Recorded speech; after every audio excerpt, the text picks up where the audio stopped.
Aujourd'hui, j'aimerais encourager un mari, une femme qui est déjà au bord du découragement, qui se dit, oh ma tata, j'ai déjà essayé, mon mariage, ça ne marche pas. J'ai déjà investi, j'ai mis mon tout, mais jusque-là, ça ne marche pas. Je suis déjà découragée. Je suis venue te dire que mon frère, ma soeur, ne te décourage pas. Tes efforts vont payer. Oh oui. Vous savez, la parole de Dieu nous dit que celui qui sème avec larmes, oh, lorsque c'est le temps de la récolte, il récolte avec joie. C'est exactement ce qui est en train de vous arriver. Tous vos efforts, ce sont des semences que vous êtes en train de semer. Ah, votre femme est tellement difficile de caractère. Cette femme est vraiment impossible. J'essaye même, mais jusque-là, ça ne marche pas. Mon mari est difficile de caractère. Oh, j'essaye de tout mon possible de lui être soumise. Mais jusque-là, cet homme me rend la vie difficile. Tes efforts vont payer un jour. C'est ça que la parole de Dieu nous dit. Ne te décourage pas de faire le bien. La parole de Dieu dit que si nous ne nous décourageons pas de faire le bien, au temps opportun, nous allons récolter. Oh oui, tu es en train de semer des bonnes actions. Tu sèmes dans la prière, tu sèmes dans les conseils, mais jusque-là, apparemment, ça ne donne rien. Apparemment, la situation ne change pas. Je suis venue te dire que ça va changer. Si tu ne te décourages pas, tu es peut-être cette femme qui prie pour son mari. Peut-être le mari a une situation financière, il n'a pas le travail et cela affecte votre famille négativement. Tu as déjà prié, il n'a pas trouvé le travail, c'est devenu difficile. Qu'est-ce que nous devons faire? Continue à prier, ma soeur. Je t'assure que tu vas récolter. Ne te décourage pas. Si même apparemment partout où il va, on rejette ses demandes, on ne veut même pas le voir. Ne te décourage pas. C'est un temps, le Seigneur est en train de t'observer pour voir jusqu'où ta foi en lui peut aller. Ne te décourage pas, parce qu'au temps favorable, tu vas moissonner. Oh, ma femme, ah, je ne comprends pas cette femme.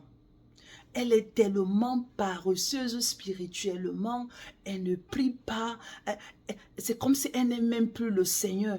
Qu'est-ce que je dois faire dans ce cas? Et cela affecte énormément notre relation. Cela affecte énormément le bon fonctionnement de notre mariage. Mon frère, ne te décourage pas. Si ta femme ne peut pas prier, continue à prier. À prier. Et un jour, tu seras surpris que c'est cette même femme-là qui sera une machine de prière. Oh oui, c'est possible. Mais pourvu que tu ne te décourages pas. Et parfois, nous avons des enfants aussi difficiles dans la maison. Oh, tu parles à un enfant, il fait comme s'il ne t'écoute pas. Et ça affecte même la relation entre les conjoints. Que faut-il faire? Peut-être l'enfant est déjà à l'âge de la puberté et vraiment, il fait comme si sa tête, ça ne tient pas. Que faut-il faire? Ne te lasse pas de prier pour lui. Oh oui, de lui faire du bien. Continue. Parce qu'un jour, tu vas récolter. Ce même enfant-là qui te donne le temps difficile, c'est cet enfant qui sera pour toi un sujet de louange devant le Seigneur. Donc, le problème que nous avons souvent dans le mariage, c'est que on se décourage très vite. Tu te dis, oh, j'ai supporté pendant 3 mois, 6 mois, 1 an. Je crois que ça ne peut pas changer. Tu commences déjà à avoir des idées. Ok, je crois que la meilleure des choses ici, là, il faut qu'on se sépare, chacun prend sa route. Non. Essaye encore et encore. Continue à prier encore et encore. Continue à faire le bien encore et encore.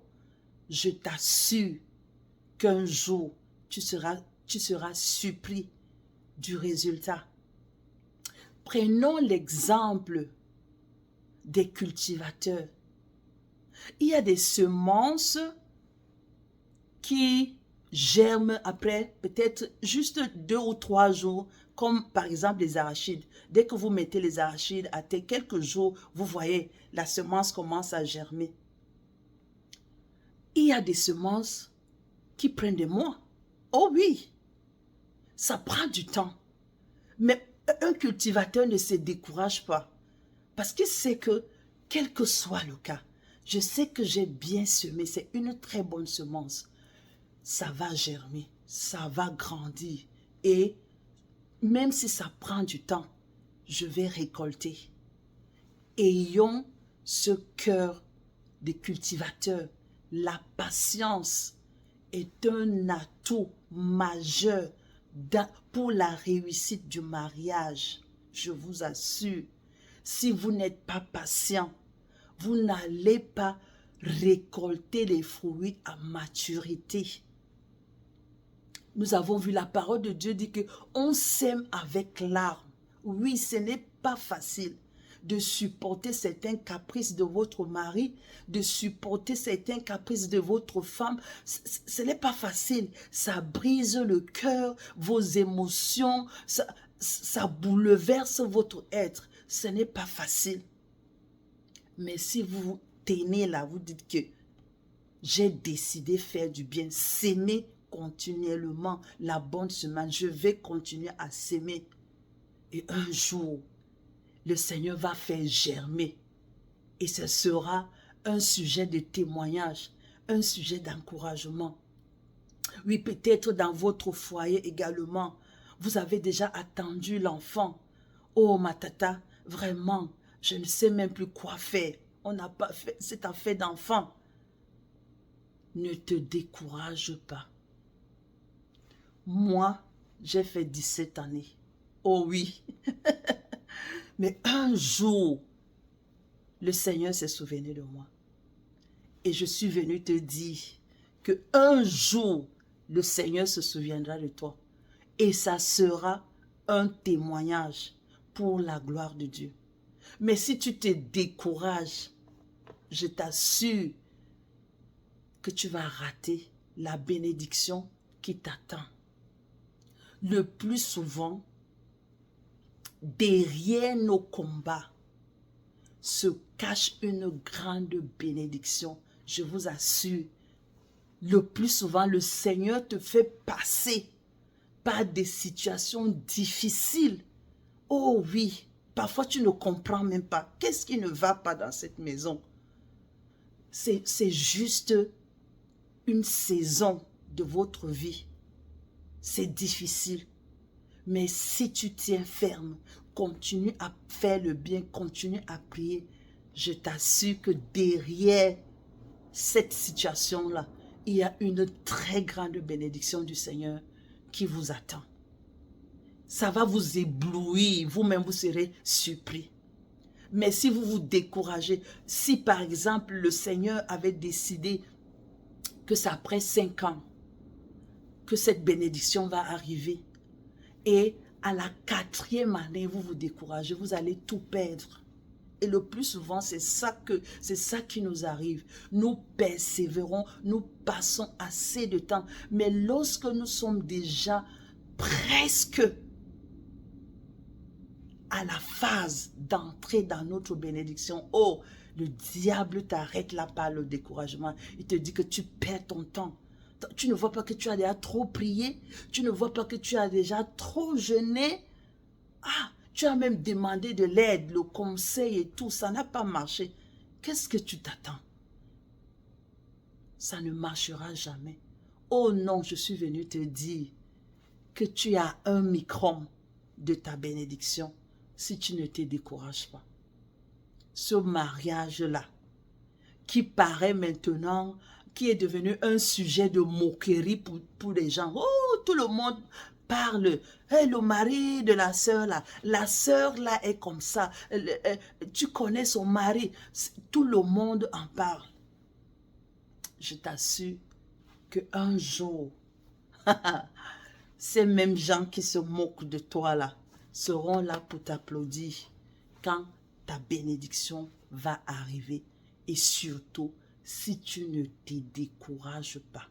La parole de Dieu dit que au lieu de notre opprobre, nous allons recevoir une double portion. J'aime bien ça. Ma sœur, ta bénédiction sera proportionnelle à ces moqueries, à ces railleries. Donc ne te décourage pas. Pour le moment, tu es en train de s'aimer. Et tu dois s'aimer avec larmes. C'est la loi de la nature. Mais mets tes yeux, fixe tes yeux sur la récolte. Oh oui, pense qu'un jour, je vais récolter. Et tu vas le récolter avec joie si tu ne te décourages pas. Donc je suis venue dire à quelqu'un, à une femme, à un homme qui est déjà au bout du découragement dans son mariage. Et les choses ne semblent pas aller comme sur les roulettes. Que ce soit sur le plan spirituel, sur le plan physique, sur le plan matériel, sur le plan émotionnel, c'est difficile. Je suis venue te dire, mon frère, ma soeur, ne te décourage pas. Continue à semer. Et selon la loi de la nature, tu vas récolter. Et la récolte sera grandiose pour la gloire de Dieu. Mais pourvu que tu ne te décourages pas. Ne te lasse pas de faire le bien. Parce qu'au temps convenable, au temps fixé, au temps marqué par le Seigneur, tu vas récolter. Et ce sera pour la gloire de Dieu. Merci beaucoup. Beaucoup de courage à toutes ces femmes, à tous ces messieurs qui qui passent des temps difficiles dans le foyer. Que le Seigneur vous soutienne et vous bénisse abondamment.